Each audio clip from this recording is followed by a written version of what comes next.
Welcome, friends. My name is Avinash Gorakshakar, and I welcome all of you to another interesting episode of Connexia High Flyers. Friends, in these episodes, we talk to emerging companies from emerging sectors, and we make it a point to talk to the promoters and the top managements here. And in this process, we get a lot of valuable information about the company's business model, their growth journey, their future plans. And in this process, investors can take a very conscious call in investing in such companies. And today, friends, we got a very interesting company which is going to hit the capital market very soon. The company's name is Devin Sons Retail Limited. And we have the privilege and pleasure of having the promoter and whole-time director, Mr. Nohit Arora. Hi, hello everyone.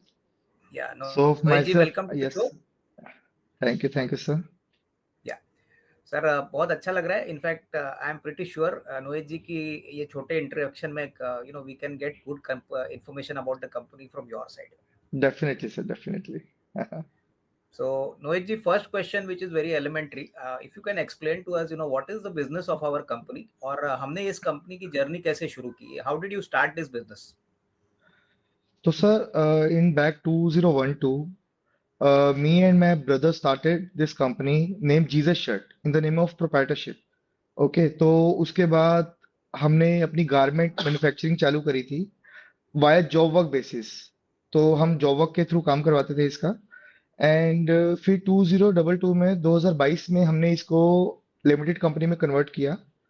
And इसके अंदर हमारे दो object हैं अभी company के अंदर. One is distribution of FMCG business and one is job work. Manufacturing garments का है जॉब वर्क बेसिस पे स्पेशली. तो ये दो इसमें लाइन ऑफ बिजनेस है.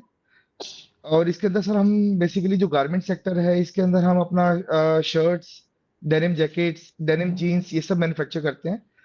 एंड जो भी हमारे क्लाइंट्स रहते हैं बेसिकली तो पैन इंडिया हमारे क्लाइंट्स हैं इसके अंदर.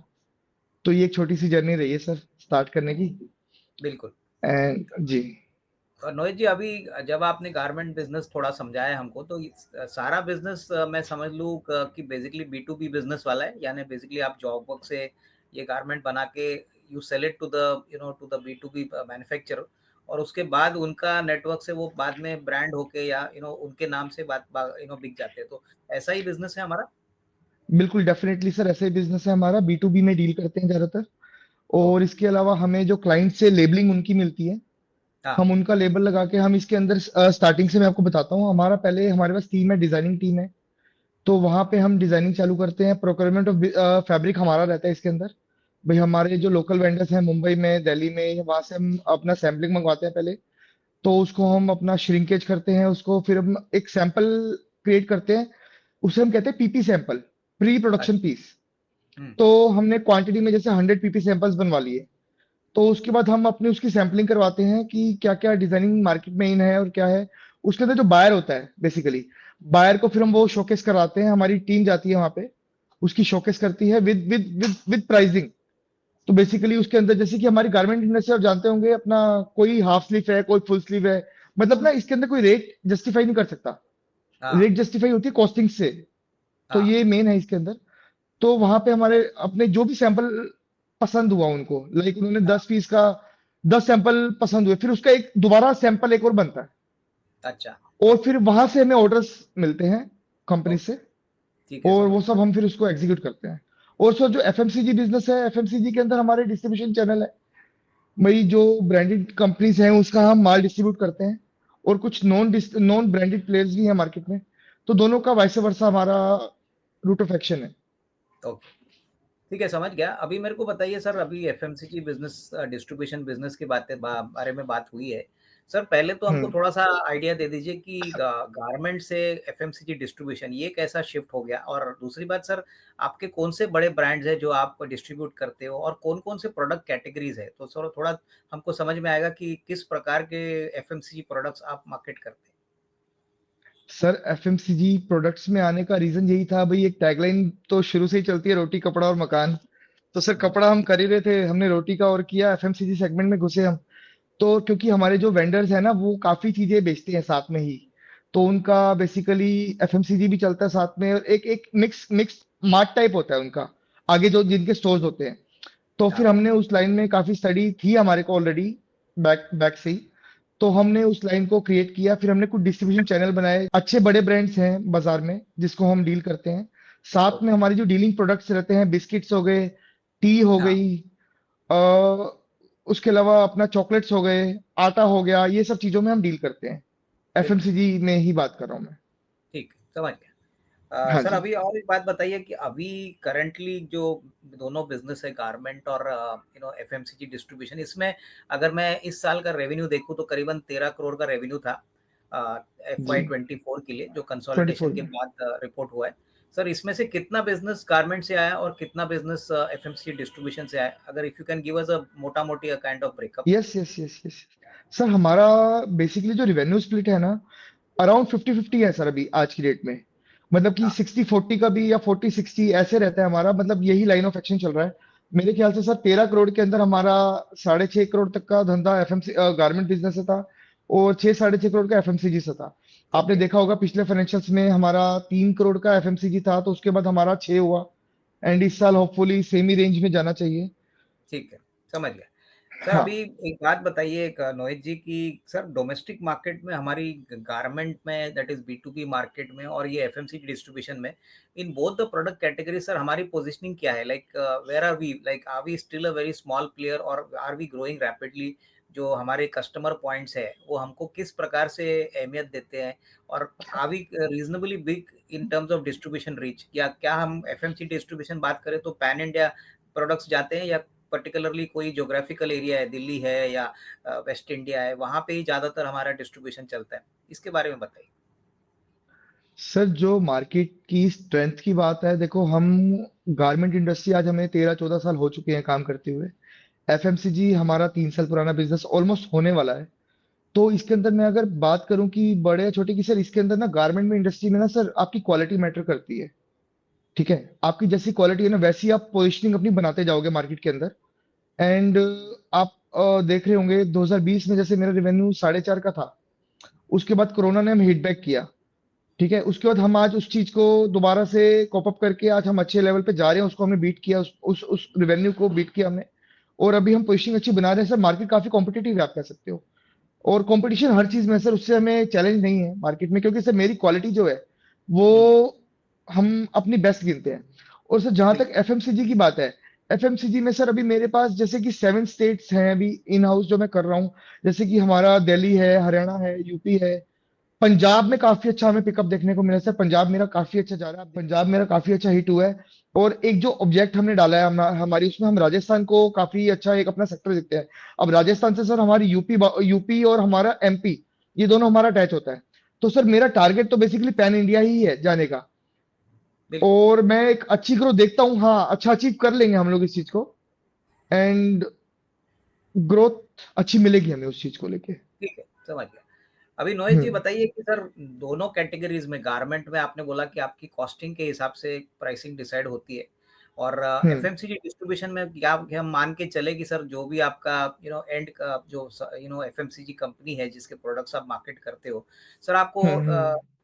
कमीशन फिक्स्ड होती है, या basically it is based on some kind of turnover which you generate? Sir pricing finally दोनों प्रोडक्ट्स के लिए कैसे डिसाइड होती है? ओके, तो सर मैं आपको ना एक एक सेगमेंट वाइज बताता हूँ आपको सारा कुछ इसके अंदर। गारमेंट सेक्टर में सर प्राइसिंग हम लोग डिसाइड करते हैं कि हमारा, फर्स्ट ऑफ ऑल हमारा जो रहता है फैब्रिक। फैब्रिक का आज का रेट क्या है, और फैब्रिक का रेट डिसाइड होता है कॉटन से। हम्म। तो थोड़ा बहुत हमें वहां से हम प्राइसिंग लेते हैं भाई, कभी 10 रुपए मीटर ज्यादा है, कभी 10 रुपए मीटर कम है। एक तो हमारा वो फैक्टर मेन है, क्योंकि हमारा देखो गारमेंट के अंदर मेन रॉ मटेरियल तो फैब्रिक है। ठीक हाँ। है, तो फैब्रिक का एक तो रेट हो गया। उसके अलावा स्टिचिंग, स्टिचिंग मेन डिसाइड करती है जॉब वर्कर्स। जैसे कि किसी के अंदर डबल स्टिच है, किसी में सिंगल स्टिच है, किसी में हाफ स्लीव है, किसी में फुल स्लीव है। तो उसकी ना पूरी कॉस्टिंग शीट बनती है बेसिकली। ठीक है, कॉस्टिंग शीट हमारी टीम डिसाइड करती है। उसके अंदर की एक पूरा पीपी सैंपल जब क्रिएट हो गया, पीपी सैंपल के अंदर हमारी इसकी फैब्रिक की रेट क्या थी, उसमें श्रिंकेज कितनी गई, श्रिंकेज के बाद उसके अंदर इसके अंदर आगे जो प्रोडक्शन डलेगी उसमें वेस्टेज कितनी जाने वाली, ये सारी चीजें काउंट होती हैं। बटन्स कौन से लगने हैं, स्टील के लगने हैं, मेटल्स के लगने हैं, और प्लास्टिक के लगने हैं, वो सब चीजों से कॉस्टिंग डिसाइड हम कर लेते हैं। उसके ऊपर फिर हम अपना प्राइस टैग टैग रेट करते हैं कि ये रेट में हमें मार्केट में एक अच्छा प्राइसिंग मिलेगा। एंड बिल्कुल। सेकंड थिंग, उसके अंदर क्वालिटी मैटर करती है। भाई हाँ। आपकी स्टिचिंग की साइट कैसी जा रही है।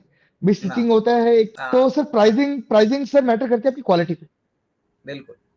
हाँ, और सर एफएमसीजी में सर हमारे मार्जिन्स क्वांटिटी बेस पे चलते हैं सर, भाई आप कितनी क्वांटिटी ले रहे हैं बाजार से। ओके, ठीक है, हाँ, समझ तो गया। इन दोनों चीजों से हमारे सर, प्राइसिंग फैक्टर डिसाइड होते हैं। ठीक है, समझ गया। दैट अभी इज सर बताइए कि अभी फाइनेंशियल्स तो एक तरफा सबको पता है, बट मुझे बताइए सर, दोनों बिजनेसेस में गारमेंट और ये जो एफएमसी डिस्ट्रीब्यूशन है, हम एक्चुअली एंड कस्टमर को कैसे वैल्यू ऐड करते हैं? यानी ऐसी कौन सी बात है जो हम दूसरों से अच्छा करते हैं या आपके हिसाब से हम बेहतर करते हैं?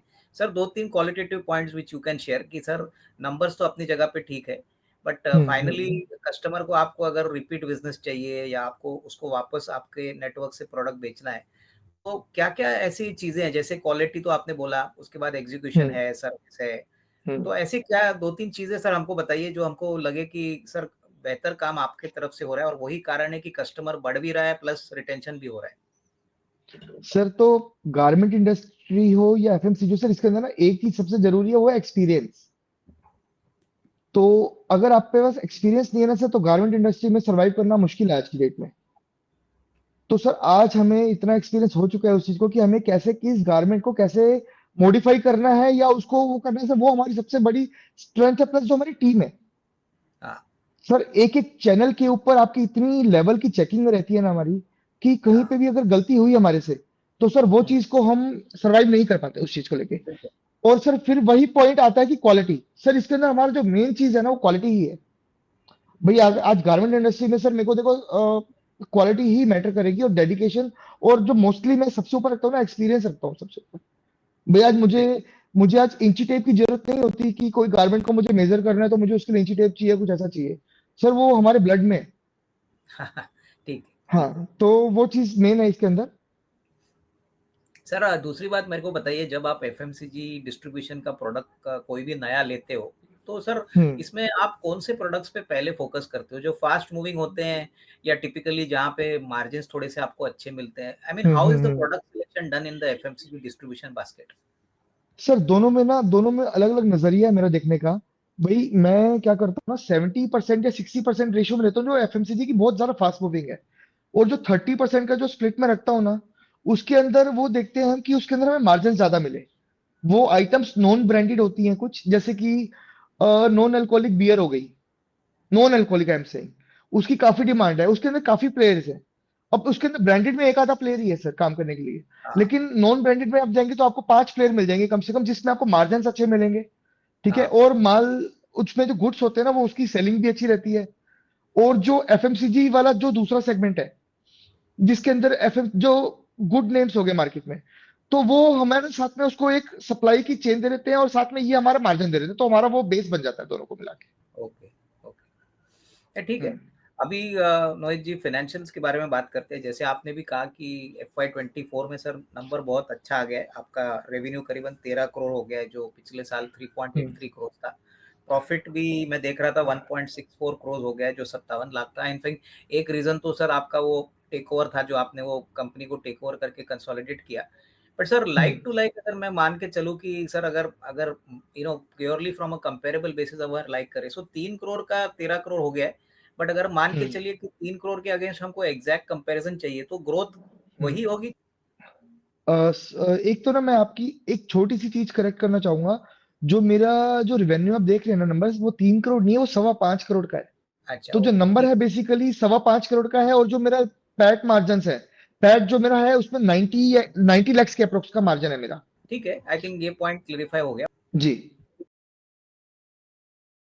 रोहित जी, अभी एक बात बताइए कि जैसे-जैसे रेवेन्यू बढ़ेगा, क्या ये हम मान के हम्म चलें कि मार्जिन्स में भी इम्प्रूवमेंट आएगी? रेवेन्यू भी बढ़ेगा तो प्रॉफिट भी बढ़ेगा, बट कैन वी अज़्यूम कि सर जैसे-जैसे रेवेन्यू तेज़ी से बढ़ेगा, प्रॉफिट मार्जिन्स भी आपके बढ़ेंगे? यानी can we expect this to happen in future? Sir revenue आपने मेरा देखा होगा, टॉप लाइन जैसे मेरी 5 से 15 हुई या 13 हुई, तो मैंने जो मेरा इबिट्टा मार्जिन है, इबिट्टा मार्जिन मेरा ज्यादा हिट नहीं हुआ है उसके अंदर। और सर हाँ, वही मेरा आगे का भी है, मैं जितना भी आगे ग्रोथ करने वाला हूँ, मेरा इबिट्टा मैं बहुत ज्यादा सेफली लेके चलने वाला हूँ अपने हैंड्स में, कि मेरा इबिट्टा मार्जिन हिट ना हो। क्योंकि सर जब आप करेक्ट, ग्रोथ करते हैं ना, तो इबिट्टा हिट करता है। बिल्कुल। बट मेरा मेरा ये रहेगा कि मैं जितना भी काम आगे हमारा इंक्रीज होने वाला है, क्योंकि हमारा बिल्कुल, मेन चैलेंज रहता है उस चीज को कि हम मार्जिन्स प्राइसिंग सब देख के ही काम करते हैं अप्रोक्स। सर अभी पहला फर्स्ट हाफ का भी नंबर मैं देख रहा था, सितंबर 24 तक भी आपका 74 लाख का प्रॉफिट हो चुका है। सर जी विदाउट जी जी गिविंग नंबर, नोएज जी अगर आप बताओ कि सर डिमांड ग्राउंड लेवल पे कैसी दिख रही है, क्योंकि अभी हम दिसंबर में है, मार्च अभी बहुत हम्म जल्दी फाइनलाइज हो जाएगा, March 25। Hmm sir without giving number hmm again sir, what is the kind of demand which you are seeing on the ground? और नॉर्मली सर हमारा बिजनेस कुछ सीजनल होता है क्या, दोनों बिजनेसेस के लिए, गारमेंट और एफएमसीजी डिस्ट्रीब्यूशन के लिए? तो सर इसके अंदर मैं आपको बोलना चाहूंगा, जो हमारा H1 और H2 में जो रहता है ना, H1 हमारा थोड़ा स्लो होता है, H2 में नंबर्स हमारे अच्छे आते हैं। ठीक है, H1 में सर हमारा गारमेंट स्लो होता है, H2 में गारमेंट फास्ट होता है। और हाँ जो हमारा एफएमसीजी है वो दोनों में कांस्टेंट चलेगा। और अभी जैसे कि आपने देखा होगा, मेरा गारमेंट का जो अभी सेल है अभी अप्रोक्स 3 करोड़ तक का है। हाँ बट वो अभी जो हमारा जो अभी जो सर मैरिजेस का इवेंट आता है, वो डिमांड हाँ, बढ़ती है इस टाइम में 4 मंथ्स बिल्कुल में। तो हमारा बिल्कुल। वो जो स्प्लिट अभी जैकेट्स का भी काम होगा, हमारा अभी चल रहा है, विंटर्स का हाँ जैकेट्स का हमारा काम रहता है। तो सर अभी बिल्कुल। H2 में हमारा गारमेंट काफी अच्छा इंप्रूव हो जाता है। ओके, तो समझ गया। नंबर्स काफी अच्छे ही रहेंगे होपफुली। ठीक। और डिमांड काफी अच्छी है सर, मतलब हम्म, इस टाइम डिमांड काफी गुड जा रही है। ओके। तो नंबर्स पॉजिटिव ही रहने चाहिए। ठीक है, बढ़िया सर। अभी नोहित जी बताइए सर, अभी हम लोग कंपनी का पब्लिक इशू कर रहे हैं, तो sir ji what is the objective of raising this money? ये पैसा हम किसके लिए उठा रहे हैं और कितना पैसा बाजार से उठा रहे हैं through the public issue? Sir, ये इशू साइज अप्रोक्स 9 करोड़ तक का इशू साइज है ये। और जो इसका जो ऑब्जेक्ट है, एक हमने डाला है कि हमें राजस्थान में अपनी प्रेजेंस बनानी है। बिकॉज सर राजस्थान और उसके साथ आ गया यूपी। सर ये बहुत बड़ी मार्केट है, मतलब कि काफी मेजर इंडिया का इसके अंदर एक एक एक सेगमेंट आता है। तो सर वहां पे हमें अपनी प्रेजेंस बनानी है, वहां पे हमारा वेयर हाउस रहेगा। वहां से हमें नंबर ऑफ कस्टमर्स मिलेंगे, न्यू एड ऑन होंगे, कस्टमर्स एड ऑन होंगे। एक तो सर हमारा ये पर्पस है।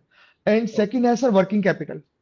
हाँ। वर्किंग कैपिटल सर हमारे कंपनी की काफी एक्सट्रीम रहती है, तो उस चीज के लिए हमें वर्किंग कैपिटल नीड है। ओके। एंड इसलिए हमने अपना आईपीओ के लिए अपना रेजिंग कर रहे हैं। ठीक, तो ये समझ दो गया। तो रीजंस हैं सर। हाँ जी। वेयर हाउस और वर्किंग कैपिटल रिक्वायरमेंट है, तो उसके वेयर लिए हाउस एंड वर्किंग कैपिटल भाई, वर्किंग वेयर हाउस से हमें न्यू कस्टमर्स एड ऑन मिलेगा, और बिल्कुल वर्किंग कैपिटल से हमारे धंधे को बूस्टअप मिलेगा। तो दोनों चीजें बिल्कुल सर साइमल्टेनियसली हमें चलेंगी। बिल्कुल। सर अभी जब वर्किंग कैपिटल की बात हुई है नोहित जी, तो बताइए कि नॉर्मली हमारा जो वर्किंग कैपिटल साइकिल है वो कितना होता है हम्म नॉर्मली, जब तक आपको डीलर्स या आपके बी टू बी जो कस्टमर्स है वो आपको ऑर्डर देते हैं, तो जब तक आप हम्म। बनाते हो, सामान की डिलीवरी होती है। और दूसरा एफएमसीजी डिस्ट्रीब्यूशन बिजनेस में सर वर्किंग कैपिटल साइकिल क्या सिमिलर है या थोड़ा अलग चलता है?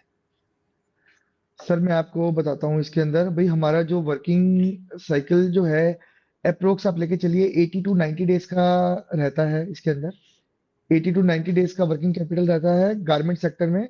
और सर जो अभी सर मैं आपको कॉन्सोल बेस पे ही बता रहा हूँ, हाँ चाहे गारमेंट हो चाहे एफएमसीजी हो, 80 to 90 डेज का हमारा साइकिल रहता है इसके अंदर। क्योंकि सर गारमेंट में एक हैवी ऑपरेशंस रहते हैं करने के लिए। भाई उसका पहले माल आता है, फिर उसकी कटिंग होती है, सॉर्टिंग होती है, काफी काफी लंबा प्रोसीजर है वो। बिल्कुल। अपने आप में एक चैलेंज वाला काम है। और ओके। जो गारमेंट में है, तो सर दोनों की जब हम एवरेज निकालते हैं, तो सर 80 to 90 डेज का हमारा सर्कल रहता है ओके। उसके अंदर, और वैसे ही वो कॉप अप हो जाता है उसके अंदर से। ओके, नहीं समझ गया। नहीं नहीं, ठीक है। आई थिंक बहुत अच्छी तरह से नोहित जी आपने समझाया। तो sir please accept my best wishes sir, आपको, आपके पूरे मैनेजमेंट टीम को, और सर पब्लिक इशू के लिए भी बहुत बेस्ट विशेस सर। बहुत अच्छा लगा, थैंक यू। हमारे सारे व्यूअर्स को थैंक यू। बहुत जानकारी अच्छी मिली आज। सो इसके साथ sir thank you. Thank you. Thanks. Thank you.